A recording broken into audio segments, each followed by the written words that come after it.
दो आपको चीजें बताऊंगा जो कि बहुत इंपॉर्टेंट है। पहली चीज तो लास्ट में वो सवाल आपसे जरूर पूछेगा कि आपकी एक्सपेक्टेशंस क्या है, तब आपको मुंह फाड़ने की जरूरत नहीं है। प्लीज अब मत बोलना है ऐसे, सर 1 लाख रुपए लूंगा, 2 लाख रुपए लूंगा, मेरी एक्सपेक्टेशन 3 लाख की है, 1.5 लाख की है। पैसा नहीं बोलना साहब, वहां पैसा मत बोलिएगा। मेरा आंसर क्या होता है? मेरा आंसर ये होता कि सर मुझे काम करने का मौका दीजिए, मैं 1 साल में वैल्यू क्रिएट करूंगा, अपने आप को प्रूव करके दिखाऊंगा, उसके बाद सोच लीजिएगा, बैठ के सोच लेंगे। आप क्या कर रहे हैं उसे जरा समझिए। आप बोल रहे हैं कि सर मुझे अपने आप पे इतना विश्वास है कि मैं 1 साल में इतना कुछ करके दिखाऊंगा कि उसके बाद आप खुद से बोलोगे कि तुझे क्या चाहिए। मजा तो उसी में आता है ना। वो कहावत सुने हो क्या? कौन सी वाली? खुद ही को कर बुलंद इतना कि खुदा बंदे से खुद पूछे बता तेरी रजा क्या है। खुद ही को कर बुलंद इतना कि हर तकदीर से पहले खुदा खुद बंदे से पूछे बता तेरी रजा क्या है। साहब ये मेंटेलिटी के साथ जाना है आपको। शुरू में जब आप इंटरव्यू के लिए जा रहे हैं, प्लीज आप सैलरी एक्सपेक्टेशंस के बारे में बात मत कीजिएगा। ऑब्वियसली कंपनी आपसे जानबूझ के सवाल पूछती है, समझ में आ रहा है? इस सवाल में एक बात समझ लीजिएगा, आपको मिनिमल नॉर्म्स में उतनी सैलरी तो मिलेगी ही जो मार्केट में उस पोजीशन के लिए डिमांडेबल है।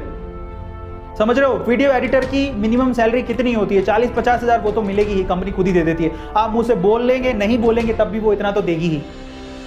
और आप बोल देंगे तो आप वहां पर क्या हो जाते हैं, आप ऐसी मेंटेलिटी का अपने आप को शो करते हैं कि आप पैसों के लिए जुड़ रहे हैं कंपनी से। नहीं साहब, हमें ये शो ही नहीं करना।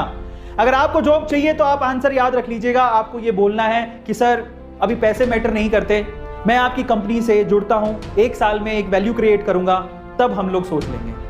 यू डोंट हैव टू से, बिकॉज उनकी सैलरी उनके दिमाग में फिक्स है साहब। आपकी जॉब की डिस्क्रिप्शन के हिसाब से उनके दिमाग में आपकी सैलरी फिक्स है साहब। आप क्या ही तो बता के कर लोगे।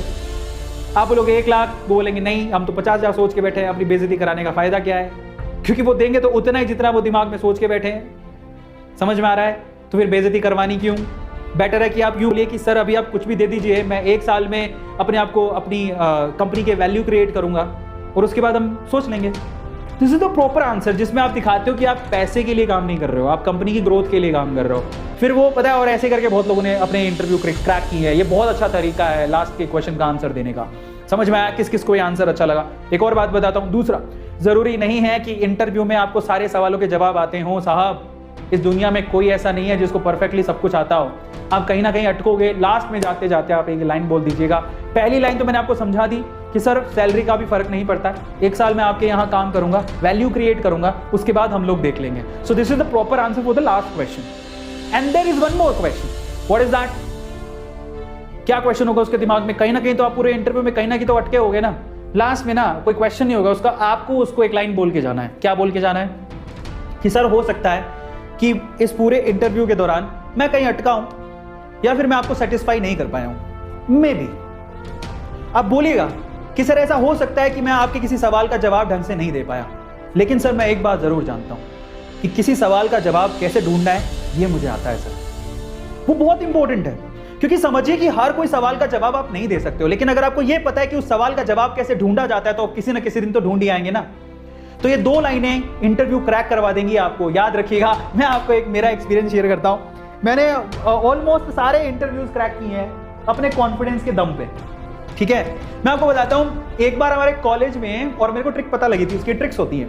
एक बार हमारे कॉलेज में एक्सेंचर आई थी, तो उसके अलग अलग राउंड होते हैं, उनमें ग्रुप डिस्कशन भी एक राउंड होता है। ठीक है, उसमें क्या होता है मैं बताता हूँ। बड़ा मजेदार था वो, बड़ा मजेदार एक्सपीरियंस था मेरा। ग्रुप डिस्कशन एक राउंड होता है। ग्रुप डिस्कशन में वो क्या करते हैं, जैसे वो डॉग्स बैठे होते हैं ना, उनमें बीच में रोटी डाली जाती है, फिर वो डॉग्स झपड़ के पड़ते हैं, ऐसे ग्रुप डिस्कशन भी होता है। तो आपको टॉपिक देते हैं और उस टॉपिक पे आपको बोलना है। अब ना मेरी इंग्लिश इतनी अच्छी नहीं थी, लेकिन मैं पूरी स्टडी करके गया था कि ग्रुप डिस्कशन को क्रैक कैसे करना है। उसका एक बड़ा गजब तरीका है। क्या करना है आपको? भाई वो टॉपिक कुछ भी बोले, आपको सिर्फ एक लाइन बोलनी है। मैं पढ़ के गया था और मैंने वही किया और मेरा क्रैक हो गया था। मैंने क्या बोला? सिर्फ आपको एक लाइन बोलनी है, can I initiate first, be a leader, can I initiate first. क्या मैं शुरुआत कर सकता हूं? भाई शुरुआत करने में तो सबकी फटती है, सबको डर ही लगता है। होता क्या है, 10 लोगों को बिठाएंगे, ठीक है, फिर आपको बोलेंगे चलो इस टॉपिक पे बोलो। टॉपिक दे रहे हैं आपको, India is shining, just say something about it. अब ग्रुप में सपोर्टर लगता है, कोई सोचेगा तो सही ना कि मैं क्या बोलूं। मैंने क्या किया, ग्रुप में लोग बैठे हुए थे, उसने टॉपिक फेंका, मैंने तुरंत बोला ma'am can I initiate first. मेरा उसी लाइन पे सिलेक्शन हो गया था और उसने बताया मजे की बात, कैन आई इनिशिएट फर्स्ट, क्या मैं शुरुआत कर सकता हूं? इससे आपका सिलेक्शन हो गया और वो आपसे शुरुआत करवाते भी नहीं है। उसने मुझसे शुरुआत करवाई नहीं, तुरंत मेरा नाम नोट कर लिया, ओके ये कैंडिडेट फाइनल है और मेरा जीडी में सिलेक्शन हो गया था। ग्रुप डिस्कशन के आगे वाले राउंड में चला गया था एक्सेंचर में, जबकि मेरे को ढंग से नहीं बोलना आता था। तो आपका कॉन्फिडेंस आपकी सिलेक्शन करवाता है।